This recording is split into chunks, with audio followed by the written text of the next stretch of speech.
Content warnings. This episode includes content warnings for death and sexism. Gemini, Gemini, Gemini, Movie Podcast. Gemini, Gemini, Gemini, Movie Podcast. Yeah. Hello everyone, for everyone's favorite podcast about Gemini movies. I'm your host, Afther Soul of Water, and my co-host. I don't got a bit. I don't have a bit this month, but I'm Ludovico. I'm here to co-host with the most. We're covering today two movies, Pulling the Axe and Life After Beth. But before we start, like always, we have things to show off. We have we always before we start the podcast, the podcast proper, we always talk for like 3 minutes. We bring a thing and we talk about the thing, specific thing we're consuming this month. So I will start with a manga series I've been reading called The Drops of God. So basically, to give the tone of what this thing is, this is basically Baki but for wine. Oh, my idea was this was about really good like metalcore drops, or really good electro drops. Okay, so summarizing this, there was a guy whose father, there's a guy, the protagonist works at a beer company, and his father was like a big like wine taster guy, and he's basically just like the fucking dad from Baki. He's There's so good at it. You're never gonna be as good as your dad. There was literally a scene where the dad is like showing like the protagonist 6-year-old boys and like, you can pick from 10 wines, kid. You got to see the 2 one. But anyway, the protagonist dad dies. He gets like, and then because of that he gets like, his dad requests him that he, even if he doesn't really like wine, to find what's called the 12 apostles of wine. That's why the comic is named the Drops of God, because these are the 12 apostles of wine, which is basically the best wine of all time. So they're doing like a Catholic motive or a Christian motive with the wine. Yeah. So basically, how the manga works is, there's like 12 wines that you must find, and how every arc works is it's a big arc with a bunch of side stories, so like a couple standalone stories about like people's connection with wine, and then most of it is spent on various characters like finding various wines, because how the battle system in this works, because it's basically just a battle manga with wine, is they and the antagonist, which I'll talk about quickly, will look to various bottles of wines that while tasting them will get like anime like food reactions of like, oh no, wow, by tasting this wine I'm back in ancient Egypt or something. And at the start of every wine battle, just they will pick a wine and give them to a specific wine taster picked by the dead guy, the protagonist's dad. And which one is the Drops of God, that cat wins. Oh, so basically you have to taste the better wine. You have to find the one that's the drop of God. Yeah. This manga is very good because it's probably one of the most over the top like any kind of battle manga I've read, even for like this type of food battle manga. Like, to give an example, the protagonist is like a very typical like anime weird guy with like glasses and everything, but it's so good because, to give a scene, this guy goes to a fucking monk monastery in like Wula, Japan, and literally threatens a monk to kill him if he doesn't give him like his secret wine formula. And the scene is one with him having like a fucking Dragon Ball owl, like a Super Saiyan owl. Yeah. It's very much like this was written by somebody. This is a seinen manga, but it's written by somebody who wrote like a bunch of like shonen battle manga and stuff like that. So it's very much just taking the formulas of like a battle manga, but applying that to like a story about the adults trying to find the best wine. It sounds funny.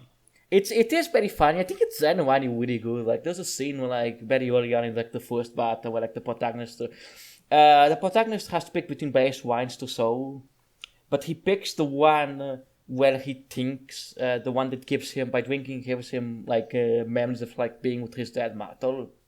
And that's the drop of God. And they're like, then the manga, like, then the wine taster for the battle does a thing about how we relate to food and drinks has a lot to do with the memories we bring and the things. Oh, so they do the scene from Ratatouille, but in a better movie, in a better story. Yeah, it's about. It's very weird because it's a very goofy over the top like manga about drinking wine, but also it's a story about how like food brings us connections. It's genuinely a very interesting thing. It's very funny at the time, but it has a very interesting cast, like podcast. It's about the manga about a bunch of adults that are basically trying to just do something and deal with past traumas. It's very decent. Also, last thing, there's a comedic relief character that's like an Italian nationalist guy. That's just like that's funny.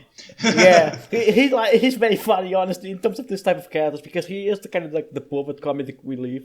But when he's not being horny, it's a joke. It's this guy just going, "Italian wine's the best wine." There's like a moment in like the second battle where he tries to like intervene and join the fight himself, just picking some like random Italian wine, and he gets like kicked by the main villain guy. It's very funny. Very good. Anyway, good manga. I enjoyed it a lot. Nice.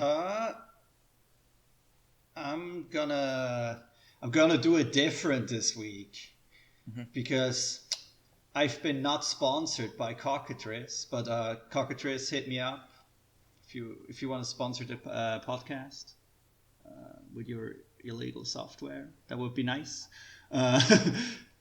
But I played Magic the Gathering again because I can do it without Wizards of the Coast. Yeah. And if you miss the times when you spent way too much money on cardboard crack, then get that Cockatrice running. It's a good piece of software. Yeah. We've been playing Commander a bunch this week, me and Alice, and I'm very happy with how it works. So if you never want to give a cent again to WOTC, then this is the way. Yeah. The only warning I would give you if you're like me, used to like just automatic card game simulators, it's not automatic, so you do actually need to like read the cards. Yes, like, this is like paper Magic. This isn't like Magic Arena or online isn't automated either, right? No, it's automated. Automated. Okay, so yeah, this is just like paper Magic. You have to actually use your brain, which I know is hard. But yeah, that's been fun. It's so that fun. Was my topic. So let's get into the meats. Let's get to the good part or the bad part, depending on which movie we're gonna talk about. Before we compare them with Purple, we always give our final impressions of both movies at the start. So Life of After Beth was surprisingly good. Burning the Axe is probably one of the worst horror comedies I've seen in my life. I compare it in my head to Bong of the Dead. Yeah. And that's not a good movie if you ever watched it. It's like, I can't really say this, but it's like a full moon movie, but worse somehow. It's even. I don't have seen enough Full Moon to make a comment on that, but I see that where you're coming from the tone. Yeah, you haven't seen like Evil Bong 6, Evil Bong versus the Season Batman. Yeah, I haven't seen those. But yeah, like, it is genuinely a god-awful fucking movie, but Life of the Bat was a good time. Same thing, no? Yeah, more or less. We're gonna get more into detail, but damn. The fact that the Gremlins guy now makes movies like that, holy shit. Your heroes were always gonna disappoint you kids. Yeah, don't have anybody you look up to. It's bad.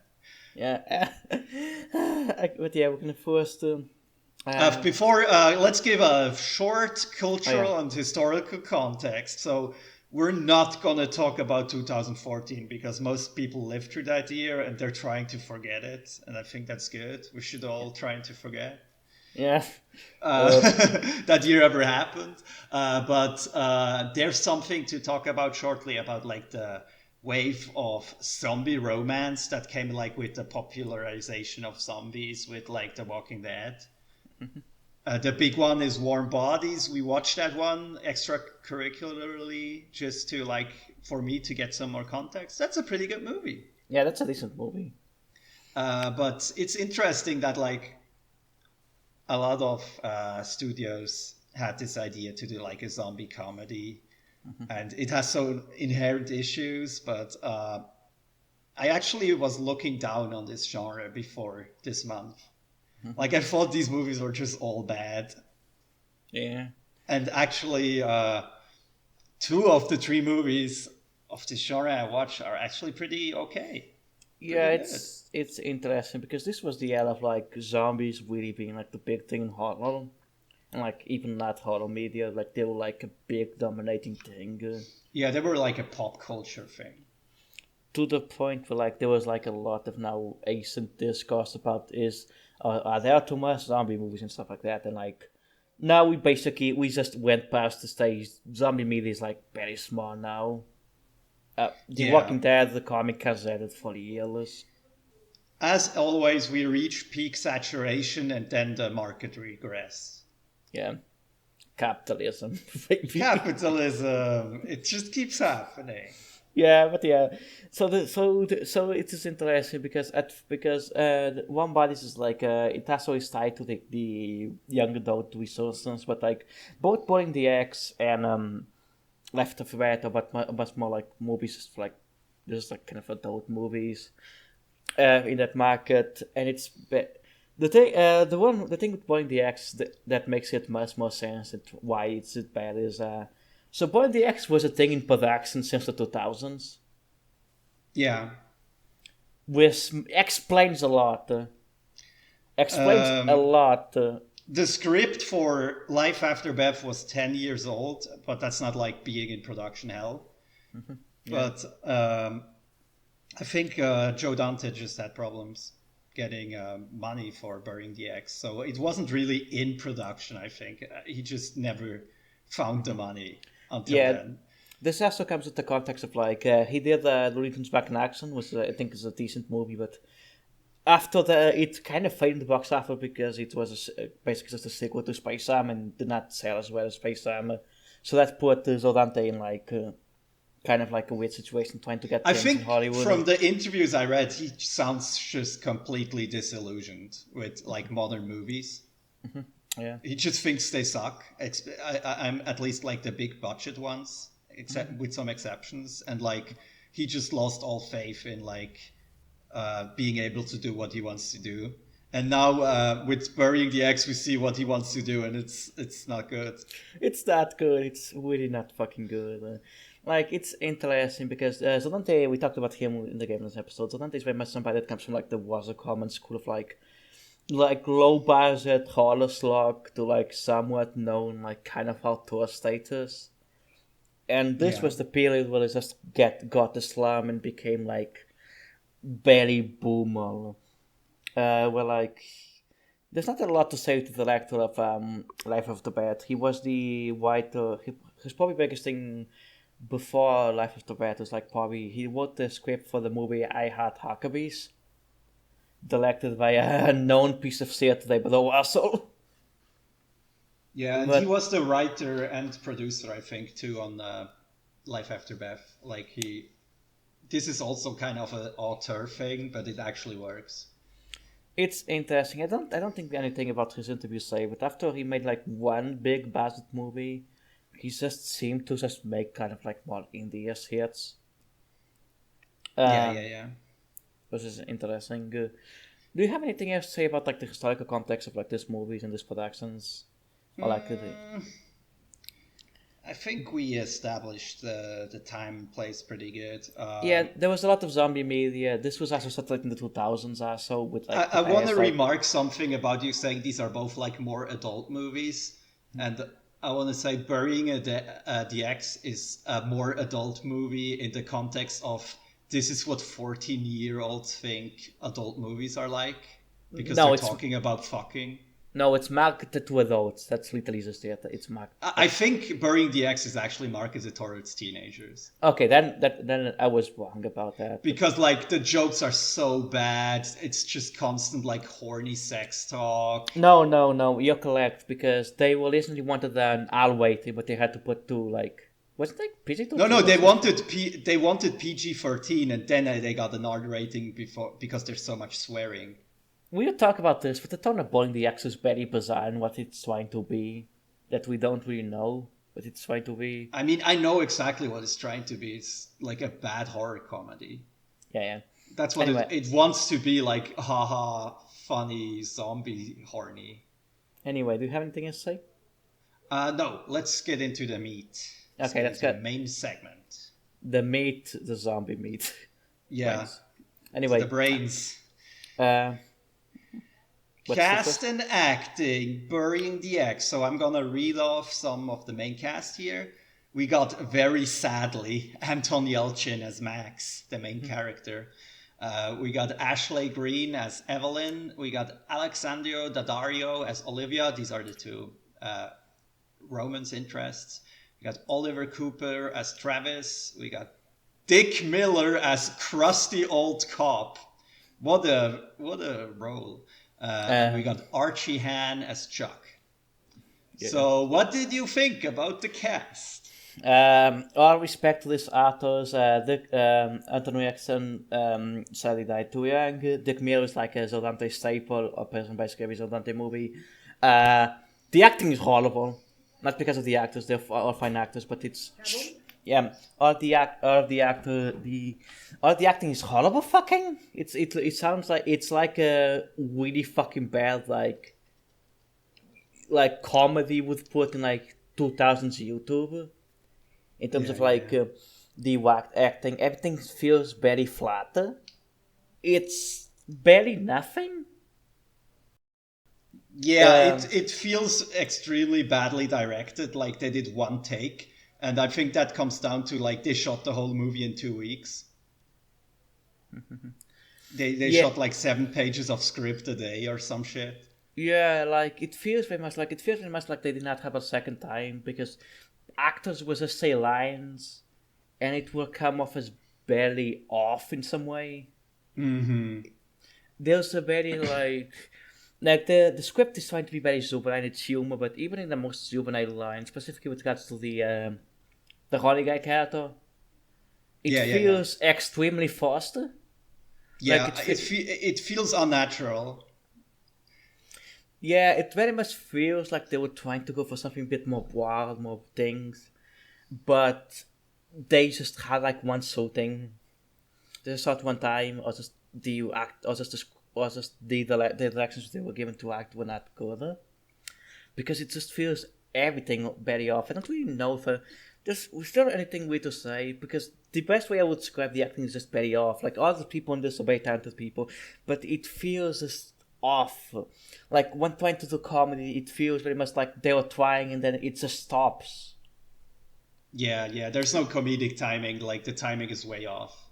Like it feels very off in a way that's just like it's hard to explain. Like the best way I can explain it is really like a 2000s like comedy sort thing from like YouTube, because it has like kind of that amateurish quality.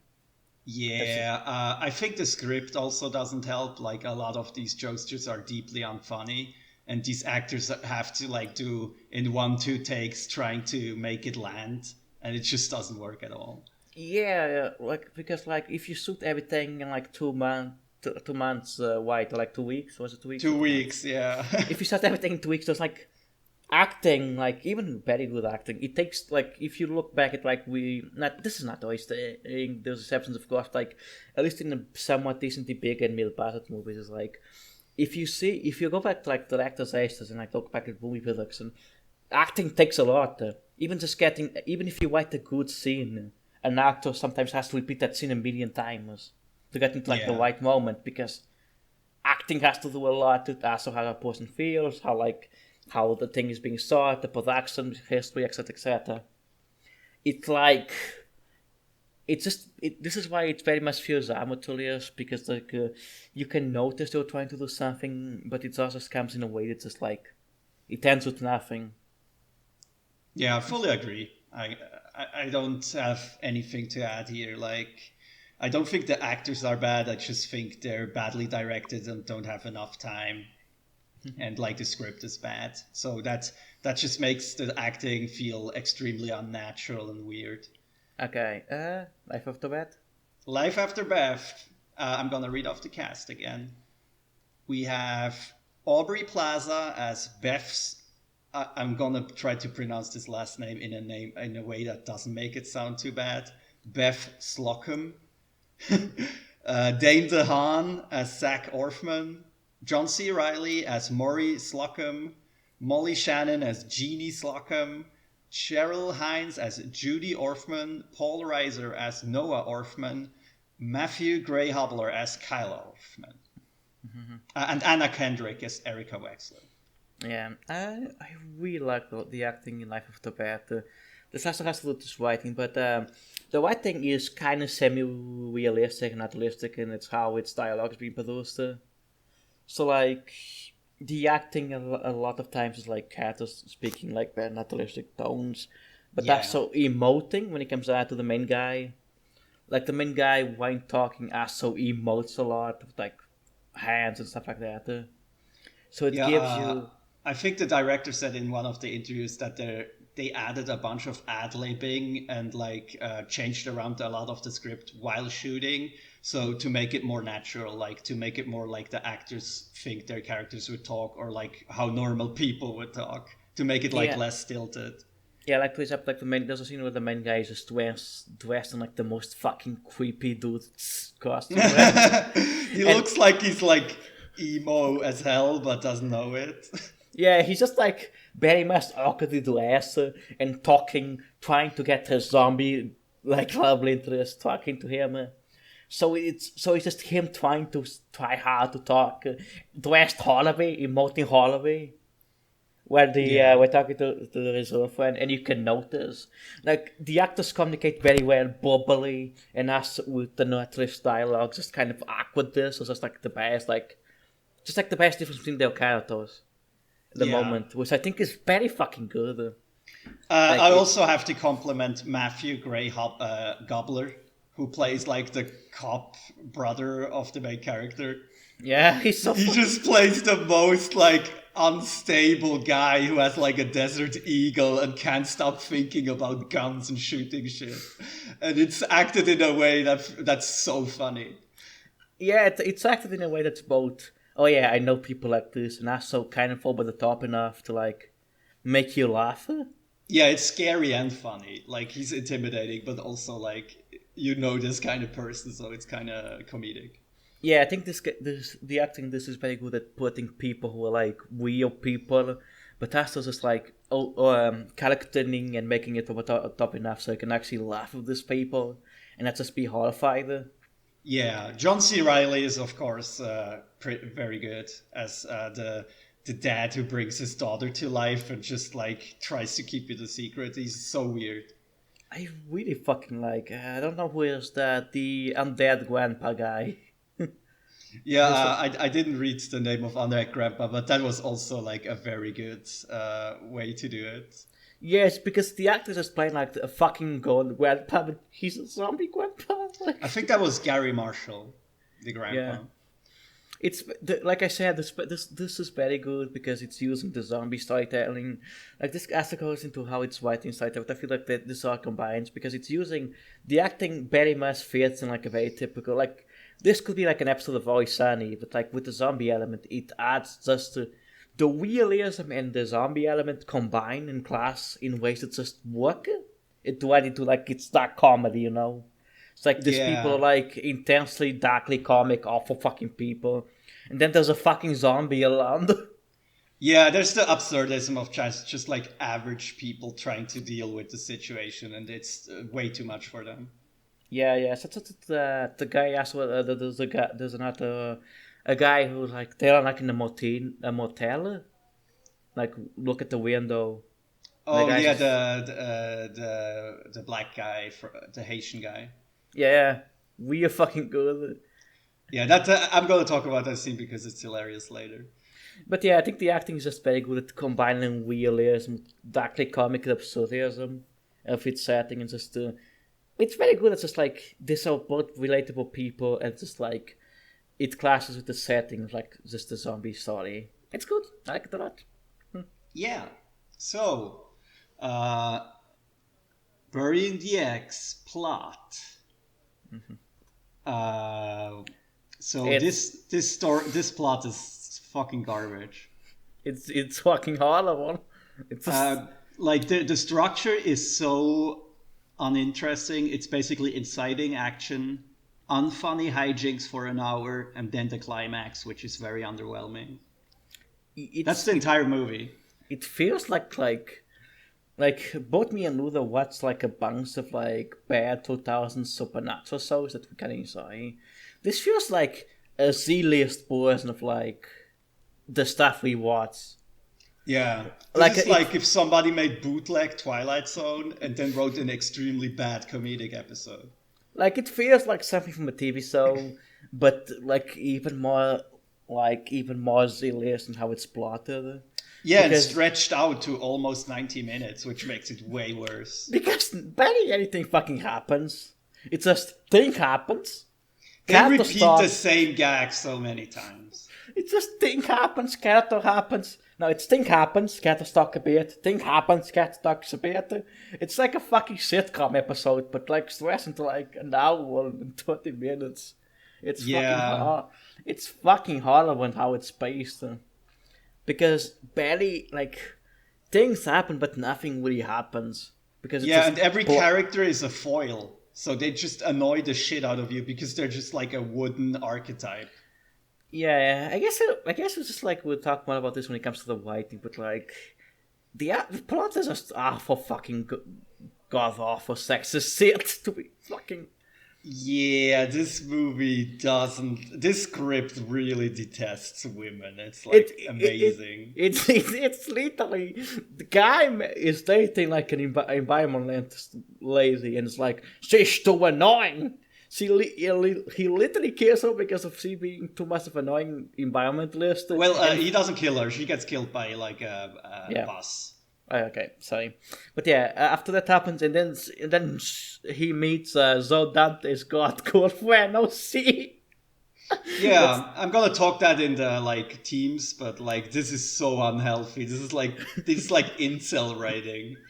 It's I don't use this word often, but it's genuine. It feels like in circles it. It's god awful fucking. It feels like I'm fucking what? It feels like I'm And just at the end, they like a rock song plays while they just murder the shit out of that undead girlfriend. It's like it's a triumphal moment when like you're so pissed at your girlfriend you're just gonna murder her.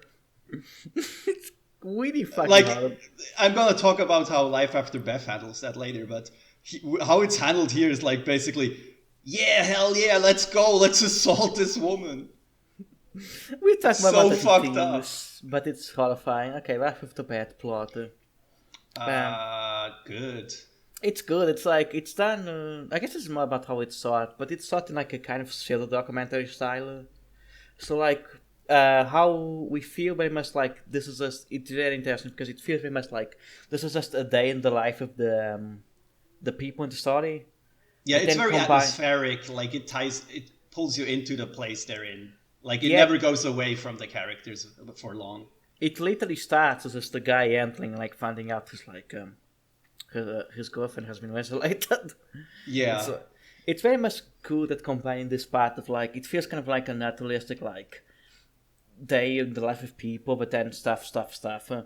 Like it's a lot of scenes that combine that are little character moments that then combine into the later half of it. That plays along like ideas of like zombie apocalypse and stuff. Yeah, That there's I a really good build up through the entire thing because it starts kind of slow and then becomes more intense. Yeah, as I go older, I mentioned this before on like the movie the movie group me and Ludo and a lot of fun are part of. I like movies that are just often people talking and like having little character moments. I like that it's just little character moments in terms of its storytelling. And this is very nice and just combining the stories and a story about relationships and drama with a story of a zombie and just combining. It starts in little moments of just people's lives and trying to deal with bad relationships, and then it combines in with the zombie apocalypse storytelling in a way that's very clever. It's Yeah. where we like it. Also, the characters are like they're quirky and weird, but also their motivations make sense. Yeah, Like yeah. you understand why the people do the things they're doing, even if they're often like bad ideas. Yeah, like why like Unseen Wire's character. I really like the main dude because he is extremely fucking creep, but also you very much find later on that he's very much like an extremely fucking lonely, depressive guy that just wants a relationship and just loses everything basically. Yeah, he's just conflicted about this relationship that ended with his girlfriend and then she died immediately after. And now he has like a weird catharsis at the end, but until he gets that catharsis, it's just like a lot of messy relationship things. And that's very interesting. Yeah, yeah. Also, how the girlfriend character's written is very good at like written like very abusive like relationships in a very honest way. That's not Yeah. just environment just lady bad. God Yeah, don't like see it's good. actually a conflicting character that has like good sides to her and bad sides to her and like doesn't have full control of like what she's doing. So Yeah, it's yeah. kind of tragic. Yeah, I really like the plot and the pacing in this. I Yeah. will. Good. Okay. Teams in burying the eggs. Okay, let me read this. Women and environmentalists are bad. Dudes rock. Women are only good if they share all my interests and opinions. We need to talk about this fucking shit because it's so hilarious. It's literally just a fucking OC fantasy that would seem like Twitter or something. It's literally environmentist lady bad because she keeps nagging this OC guy about recycling and the environment and like that's bad. She moved away his posters. Yeah. She remodeled his man cave, and that's why she's evil. Yeah, it's very hilarious because you can tell this is from the fucking 2000s or was starting in the 2000s. Yeah, the because script is definitely 2000s. Like It even ha- 2014, this kind of story was like the most Z movie shit. it's very much like that 2000s media this day, and like specifically like this happens in media over the world, but specifically American media is like this day for caring about the environment. Because who cares about the environment? That's just people nagging you, right? Yeah, and folding it into this whole new age thing with yoga and stuff, you know. Yeah, and just like it's specifically as a way, of course, revealing that, of course, the annoying environmentalist is a woman. Because, like, oh no, my neck. Like, the idea is just like, this is just reusing the fucking decades old, like, nagging wife trope with a bunch of, like, 2000s assy garbage about environment is bad because they tell you to do things. That's bad. Recycling, wow, that's such a killjoy if you want to recycle. That's so bad.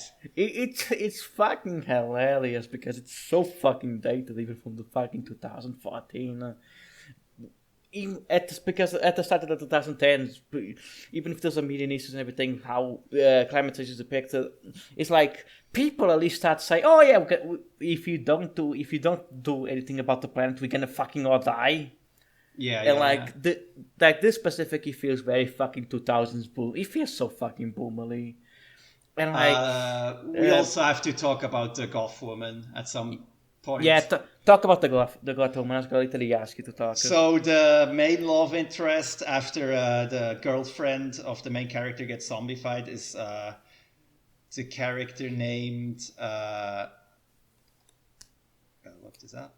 Olivia, and she's like just a perfect counterpart to the main character because he likes old horror movies and weird trivia about the horror movies, like about horror themed cereal and shit. And she all knows all that shit, so that's why they're cool together. Yeah, And this is like the only way that the script can imagine to relate to a woman is if they like the exact same shit you do.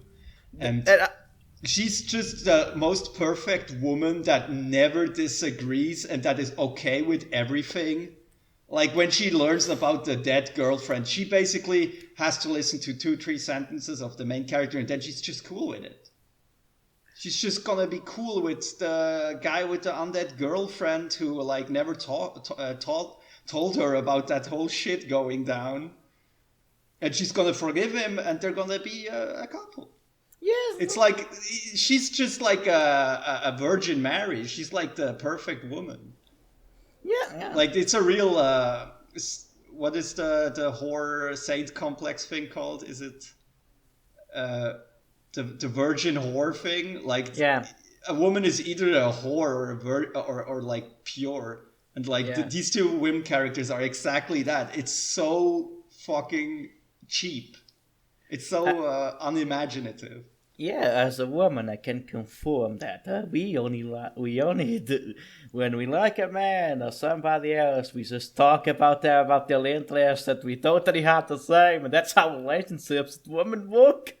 Yeah, like it's impossible to be with somebody who has other hobbies or interests. That's impossible. Yeah, it's kind of like watching this anime as watching this anime as a woman. It's very much like, oh yeah, this is just plain fucking misogyny. Like not even just. I think anyone, even your fucking most no thoughts dude walk can think, oh, there's something fucked up happening here. Like, because again, everything this god character likes is things so Dante likes. Yeah. Like literally, it's just fucking so Dante OC girlfriend. Yeah, I think he said at some point in the interview he thought the script was good, and I think he just liked that there was like a perfect woman for him in the script. The guy's like, this is my new imaginary girlfriend now. The guy was in his 60s, like 50s when making this. Fucking damn it. Oh, fucking god. Do you want to talk about the horny guy or just go to Life of the Bad Steamers? So, there's just a horny guy and he's like an American Pie character. That's all that has to be said. Yeah, he's just bad. He's like one step away from like roofing a woman. Anyway, let's go to good things. Life of the Bad Steamers. Yeah, so teams here are, from what I gathered, moving on from a breakup and a toxic relationship. There's also an unintentional Alzheimer motive with how the zombies like work. Do you get what I mean? Yeah. Because they have like short-term memory loss. They forget about stuff that should happen, and so the zombie characters are basically trapped in the past and reliving it all the time. Like the main zombie character, Beth, doesn't know that she's dead for most of the movie, and then basically forgets it again. And that is really painful in some parts. Like the main character trying to talk to her and trying to like explain to her the situation. I don't know if that was intentional, but like the way they made zombies work in this is just very much relatable to like how people work when they have like short-term memory loss or Alzheimer's. I don't know if it's influenced by this, but it's like a tradition like gothic storytelling of like representations of that, and then never ending love is like, you know, like a ghost, like a reoccurring monster that's just going to. Yeah, it's actually very elegant, like in how it ties into the motives of like undead people. Yeah, because it's like the zombies are like like memories that like hurtful memories of trauma, of deaths, of loved ones that just show up again and just repeat the cycle, which I think is very clever. Like, well, I think this is probably one of the best depictions of, not one of the best, but one of the better depictions I've seen of like abusive relationships, because a lot of it is psycho-based. Yeah, just repeating the same the same hurt, the same trauma, the same harm for theater. Being both wanting to get a bad relationship and just the like you said, like the Alzheimer's thing. Yeah. It's- Yeah, it's pretty good. Like I think Life After Beth, I think it's just a movie like we just mostly just say it's really good because I think it's just a very confident movie in what it's doing.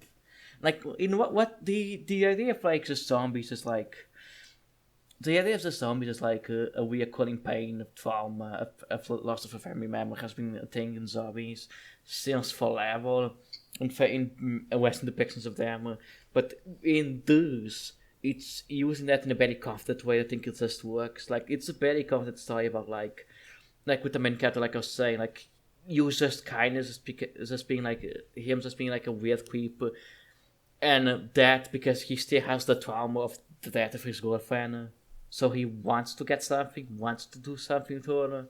Yeah, and like how it handles him having to kill his girlfriend at the end is completely opposite from how the other movie did it.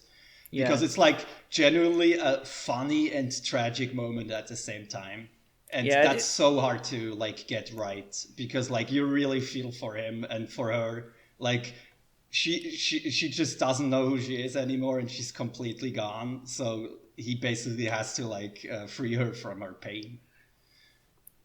And then she tumbles down the cliff with a frigging what is the thing on her back?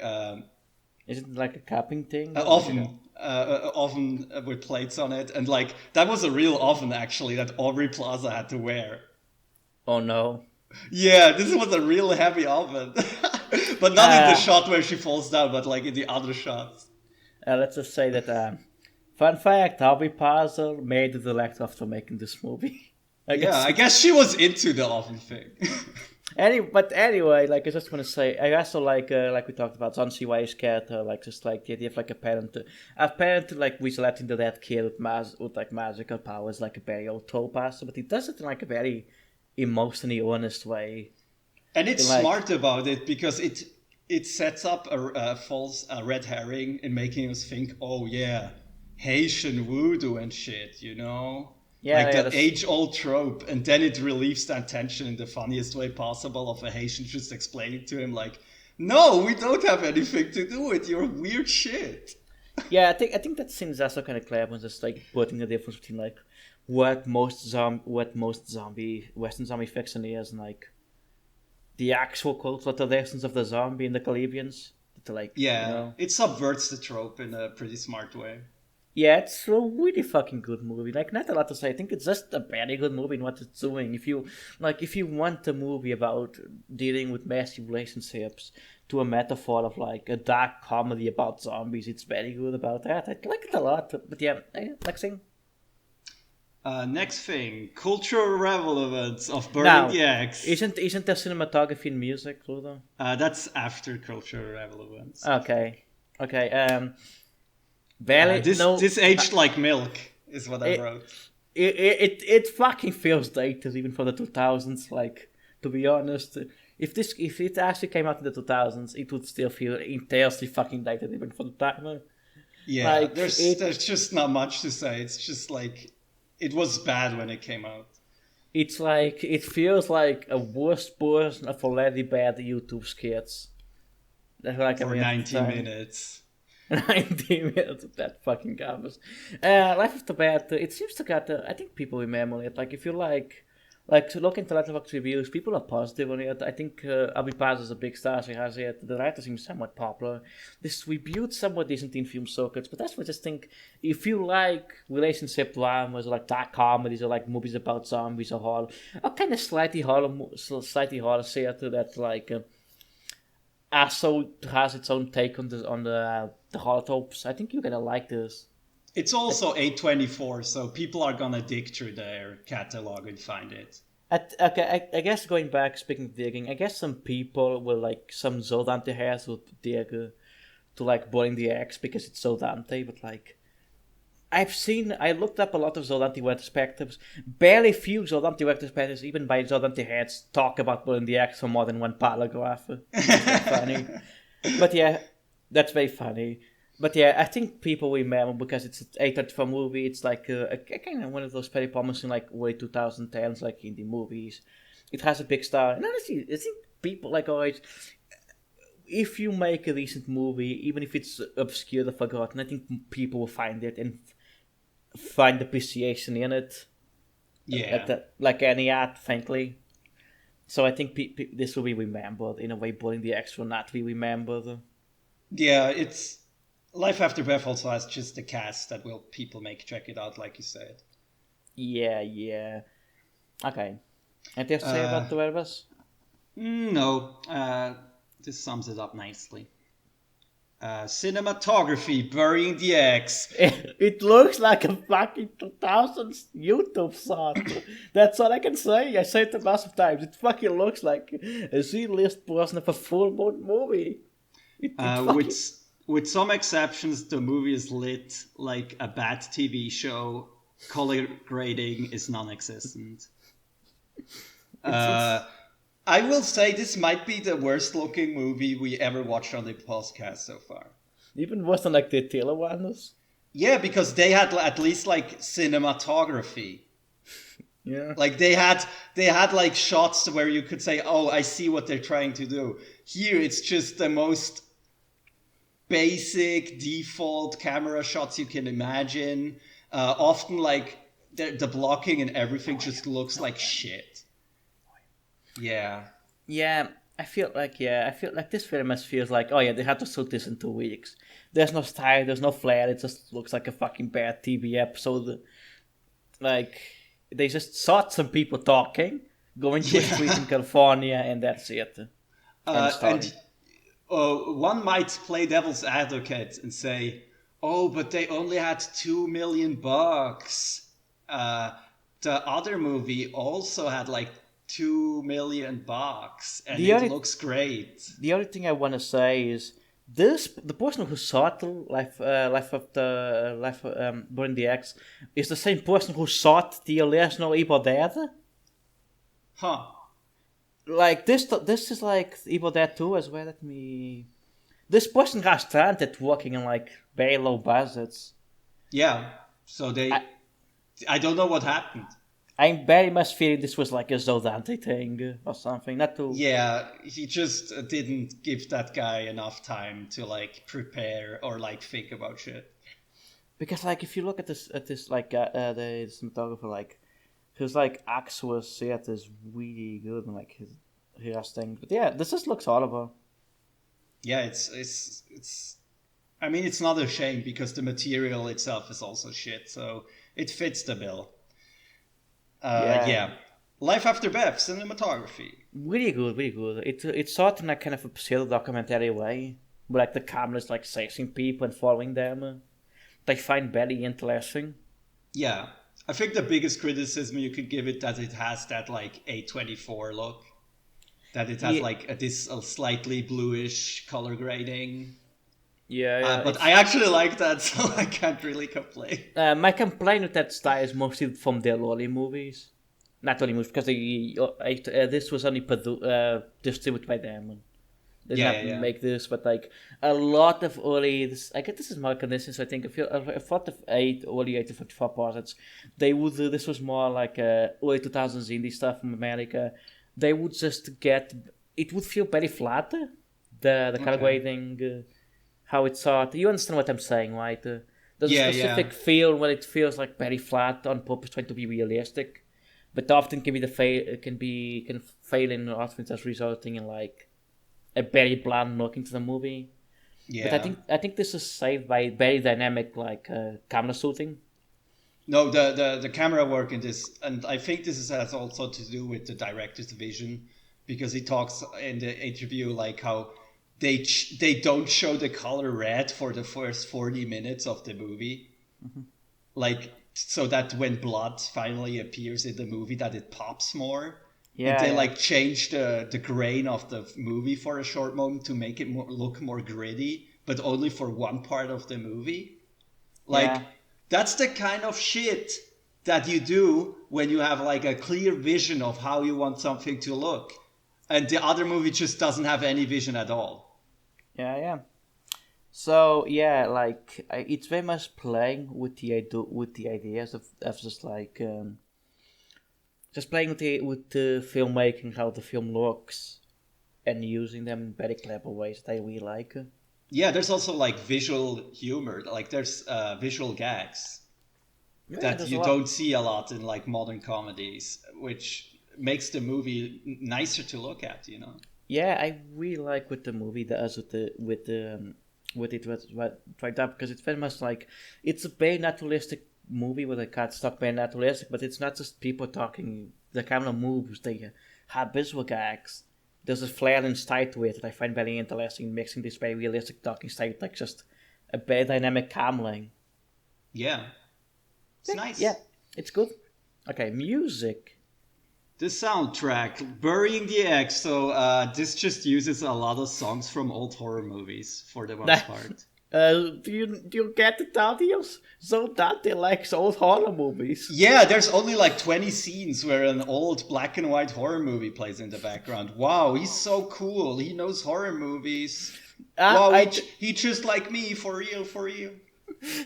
Yeah, so Dante also like old horror movies. I'm not gonna make a movie about killing my bad environmentist girlfriend for my hot OC god wife. Yeah, it's nothing to talk about really because there's a few tracks that are original or like licensed, but there's just nothing that's like I don't remember what music played in this movie. I don't remember it. It's just like random horror movie music. There's no like flair or style or anything. Yeah, they attempted it. Like there's a rock song where they kill the girlfriend. That's Uh, it. that's basically it. Yeah. Didn't we speculate that they steal that from like Son of the Dead or something? Uh, yeah. There's the scene where the Queen song plays when they beat up the old guy in the bar. So that's It, totally something they stole from Shaun of the Dead. this movie also steals a lot from Son of the Dead in a way that like I cannot tell if it's on purpose or just so Dante did by accident. Either way, it's not good. Just watch Son of the Yeah, Dead. Life After Beth actually references Shaun of the Dead with a "You Got Red There" gag, but like Yeah, slightly altered. But that's actually good, you know, yeah, because yeah. that's a reference, that's a homage. Yeah, it's Son of the After Bad music. It's good. I found out something really cool. Yeah, who Uh, composed? Black Rebel Motorcycle Club did not only like license out one of their tracks, they actually helped put the licensed songs together for this soundtrack. Oh, that's really very nice. So that explains why this movie has like so many good like rock music needle drops, like Can and shit, Yeah, because BRMC just straight up helped the director find the cool songs.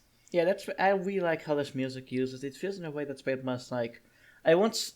Some of it is very diegetic. Like there's a scene in the Westland, and like a rock song plays, and it's used as like this very funny gag.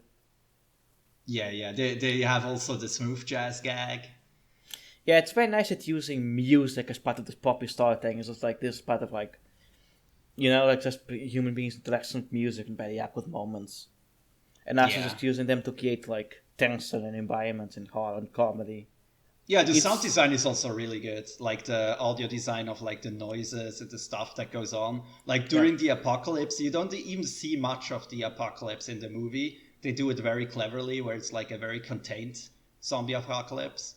But the sound design makes you feel there's like a lot going on outside of the frame, like the shooting, the noises of people like running or like cars crashing and shit. That's really clever. Yeah, it is intensely clever.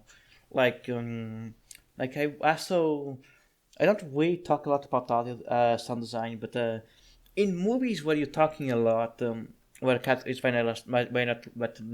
naturalistic, it's important to have very good audio design, so people can Yeah, actually hear what the dialogue is being about, and the yeah, so dialogue. that it doesn't sound too empty, like two people talking in a completely silent room or something.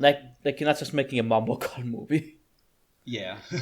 But so yeah, I think the way the cat speaks, the way the audio sounds is very good, very crisp. I like it. Yeah, I think Yeah. it's solid. Solid movie. Watch it. Yeah, watch Life After Beth. Never watch Burying the X, except if you have like some weird marathon where you watch every Joe Dante movie. But like, why would you do that? That's Starpet returns after back in action. That's the last good one he did. Don't watch his stuff.